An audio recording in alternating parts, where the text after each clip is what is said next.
অধিকার, সমতা ও ক্ষমতায়ন, নারী ও কন্যার উন্নয়ন প্রতিবাদে আজ বিশ্বব্যাপী পালিত হচ্ছে বিশ্ব নারী দিবস।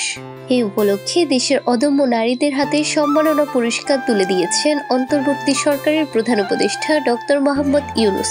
শনিবার সকালে রাজধানীর ওসমানী স্মৃতি মিলনায়তনে আয়োজিত অনুষ্ঠানে তিনি এইসব পুরস্কার তুলে দেন।